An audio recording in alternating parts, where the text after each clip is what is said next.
Seja muito bem-vinda a mais um episódio aqui na novela mexicana mais brasileira que existe. Já chegamos no episódio número 31.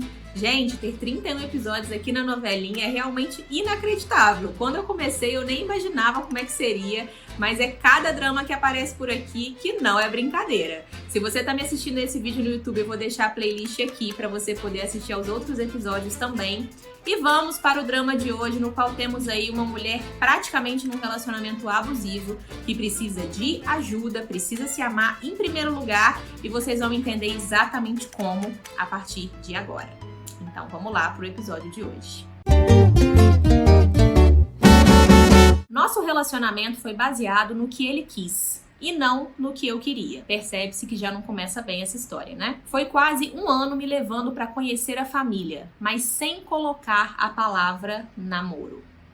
Nossas brigas eram muito em decorrência de ele apenas curtir foto de mulheres seminuas ou de biquíni, pessoas da nossa cidade mesmo. E ao invés dele reconhecer e ver o quanto isso me magoava, ele era muito violento e ríspido e me colocava como louca. Bom, vamos lá. Já percebe-se que isso é um relacionamento abusivo, né? Pelos riscos que essa mulher estava correndo ali dentro. Provavelmente ela ainda está com esse cara, porque eu tô gravando esse episódio aqui poucos dias depois dela ter me mandado essa mensagem. A questão é a seguinte: se você tá com um cara que tem uma postura que pra você já não é legal, que é falta de respeito, que é agressividade, que é o simples fato dele não querer realmente se comprometer com você como um namorado, como um cara que está do seu lado, isso já é um alerta vermelho, um alerta máximo para você pausar e refletir se realmente é isso que você merece para a sua vida. Pelos motivos mais óbvios, né, que existem. Você realmente acha que você merece estar com um cara que não se comprometa com você? Você realmente acha que ele te levar na casa dele, né, te apresentar para a mãe, para a tia, para a avó, é suficiente para que ele seja fiel a você, para que ele cumpra os acordos com você? Não, não é suficiente. E muitas vezes a gente se engana, né, a gente acha que o cara vai mudar. Essa mulher também achou, porque ela me conta isso mais para baixo, né, que a gente acha que o cara vai mudar, que as coisas vão ser diferentes, que em algum momento essa minha fantasia de relacionamento aqui vai se realizar. Então eu fico aceitando esse pouco, eu fico me contentando com as condições do cara. Pra quê? Pra não perder isso que eu tenho com ele. Só que se isso que você tem com ele já não é bom pra você, para pra pensar. Você acha que realmente as coisas já estão valendo a pena? Aí vem a segunda parte da história. Ainda tem várias partes ainda, esse relato é um pouquinho longo, eu vou continuar lendo aqui ao longo do vídeo. Mas ainda tem a outra parte que você conta que ele ficava curtindo fotos de mulheres seminuas, mulheres inclusive da cidade de vocês, né, que vocês devem conhecer e tudo. E se isso te fere, se isso te magoa, isso é mais um motivo para você colocar nessa balança mesmo e ver o quanto pesa você ficar se sentindo mal, o quanto pesa você ficar esperando a mudança de alguém, você ficar implorando pela mudança de alguém. Porque esse cara já estava tendo atitudes ali que te magoavam, que te feriam. E você estava o quê? Tentando mudá-lo, tentando fazer ele ser como você gostaria. Mas se ele já estava assim no início do namoro, você acha mesmo que ele ia mudar? Que em algum momento ele ia pensar... Coitadinha, ela tá sofrendo aqui, ó. Não, ele te provou que não continuou fazendo isso com você. Você acha que realmente é isso que você merece viver ao lado de alguém? E aí você traz pra mim a reação desse cara que eu também achei muito interessante. Você diz pra mim: ao invés dele reconhecer e ver o quanto me magoava, ele era violento e ríspido e me colocava como louca. Pois é isso que a gente precisa, né, encarar, aceitar, entre aspas, quando a gente vai se colocando cada vez mais para baixo do cara, quando a gente vai se anulando, quando a gente vai se colocando em 10º plano, quando a gente não considera os nossos sentimentos, tá? Porque toda vez que você aceitava continuar com esse cara, sendo que essa relação já não era como você gostaria, era isso que você estava fazendo. Você estava se anulando, você estava se colocando cada vez mais para baixo. E por questões emocionais suas aí, que eu vou até comentar um pouco mais para frente, mas isso mostra claramente que você precisa de ajuda. Você pode não conseguir sair sozinha dessa situação, mas você precisa querer sair dessa situação. Depois de muito sofrimento, eu terminei e ele ficou louco. Agora que cedi, ele fica em banho-maria, mas não me desbloqueia das redes sociais. Ou seja, ele continuou atrás de você depois de você tomar uma atitude, mas ele se recusou a te desbloquear das redes sociais. o relacionamento continuou sendo um relacionamento abusivo. Ele continuou tendo atitudes na sua direção, onde ele te manipulava, onde de alguma forma ele se colocava em evidência e manipulava a situação.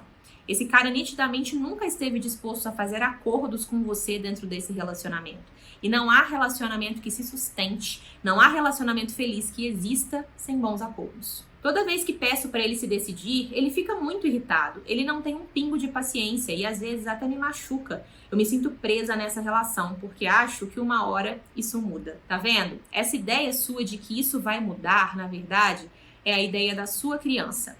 Quando você era criança, você viveu episódios de abandono ou de rejeição ou de humilhação ou 2 desses ou 3 desses, onde isso ficou profundamente marcado em você como um trauma realmente. E agora na sua vida adulta, você está tentando reeditar essa cena. Você está tentando fazer diferente. Então você se atraiu por esse cara, você começou a ter um relacionamento com ele, você voltou com ele depois dele te provar que você não merecia, né, tá com ele. E ainda assim você tá com essa ideia de que em algum momento você vai mudá-lo. Por quê? Porque você quer sim reeditar essas cenas do seu passado, que ficaram profundamente marcadas em você. Só que agora, você mulher adulta, você não é mais uma criança indefesa. Você não é mais uma menina no qual os seus pais são responsáveis por você, os seus pais vão resolver suas questões ou não sei como é que foi a sua infância. Mas o que está acontecendo hoje é que a sua criança ferida, ela não foi vista. Ela não foi realmente, não lidaram com ela, não ofereceram para ela o que ela precisava naquele momento. E hoje você adulta está carregando essa criança dentro de você e ainda não conseguiu ressignificar essas feridas dela. Mas você precisa fazer isso para sair dessa situação. E é como eu falei antes, pode ser que você não esteja conseguindo fazer isso sozinha, o que é natural, tá bom? Muitas vezes a gente precisa de ajuda na vida e esse pode ser um dos momentos em que você também precisa de terapia, de constelação familiar. Você precisa olhar para a sua criança, acolher a sua criança e ressignificar esses traumas. Porque senão você vai estar sempre buscando aqui na vida adulta pessoas que te machucam, que te humilham, que te abandonam, que te rejeitam, que te desrespeitam, para que você tenha a sensação de que você conseguiu mudar aquilo. Porque é o que você está acreditando que vai acontecer. Ele não dá like em nada em rede social, apenas nesse tipo de fotos. Detalhe, ele sempre falava que odiava rede social. A maioria das vezes, nesse decorrer da relação, a gente nem tinha rede social um do outro. E você termina o relato dessa forma.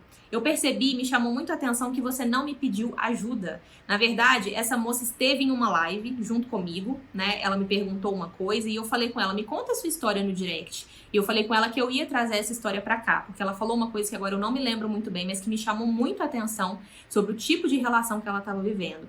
Mas o que eu me lembro muito bem é que tanto a pergunta da live quanto o relato dela aqui agora estavam colocando esse cara como o centro da vida dela. As atitudes dele, a reação dele, o que ele pensa, o que ele faz, como ele faz, tudo isso é o centro da vida dessa mulher. Ela não se enxerga como uma pessoa digna realmente de amor, de respeito, de confiança, de um relacionamento onde acordos são feitos e as duas pessoas se entendem. Ela só se enxerga digna de quê? De lidar com essas variáveis desse cara, com o fato dele ser violento, dele ser ríspido, dele ser frio, dele não fazer acordos com ela, dele ter bloqueado ela da rede social. Ela enxerga ele como o centro. Ela precisa se enxergar como centro, se colocar no centro, para atender às expectativas dela, conseguir considerar os sentimentos dela e fazer o melhor para ela. Né? E ela só vai conseguir fazer isso quando ela olhar para essa criança ferida que eu falei. Porque é essa criança ferida que está tentando ser vista. E o que a criança ferida ela faz? Ela tenta ser vista pelas outras pessoas, ela tenta chamar a atenção, ela tenta de alguma forma ser considerada, ser reconhecida. Ela tenta ter o que ela precisa, né? Porque de fato as crianças precisam dos adultos, precisam de cuidados, precisam de orientação, de alimentação. Enfim, a criança não sobrevive sem um adulto responsável. Mas nós, mulheres adultas, somos plenamente capazes disso. E você que me escreveu isso precisa assumir a sua identidade de mulher adulta. Bom, o destino dessa paixão eu não sei qual vai ser, mas eu tenho certeza que você merece se empoderar, se colocar em primeiro lugar na sua vida, deixar esse seu passado para trás, olhar para sua criança ferida, ressignificar as questões dela e definitivamente nunca mais aceitar esse tipo de coisa em nenhuma área da sua vida, em nenhum momento. Então é isso. Um beijo e até o próximo episódio. Tchau, tchau.